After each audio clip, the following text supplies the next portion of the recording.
Welcome to Real Estate with Korynne. I'm Korynne, broker with Bighorn Real Estate in Billings, Montana.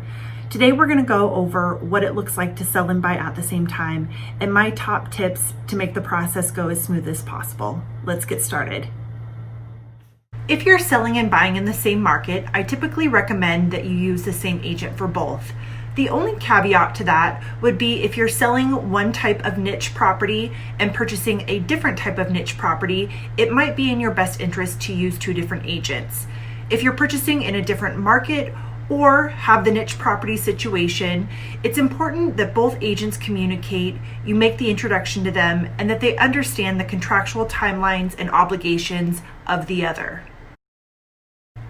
Typically, when someone is looking to sell and buy at the same time, they plan to use the proceeds from the sale of their current home to purchase the next.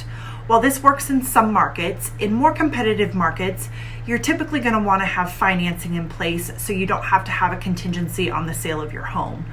That's when I would recommend that you speak with a lender or a bank and get pre-qualified for the purchase of your next home.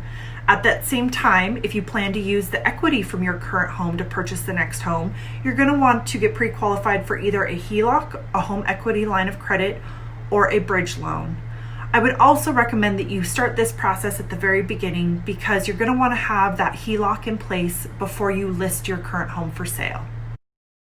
So if you're moving forward with financing to purchase this next property and you've utilized either a HELOC or a bridge loan, this is going to give you a couple options. Especially when we're in a competitive market, it's going to allow you to either one, have a contingency on the sale of your home with using a HELOC or a bridge loan as a backup plan, if that seller gives you notice to remove that contingency, or it will allow you to just move forward with the purchase without the contingency on the sale of your home in place. The last thing to consider is the coordination of closing on both properties.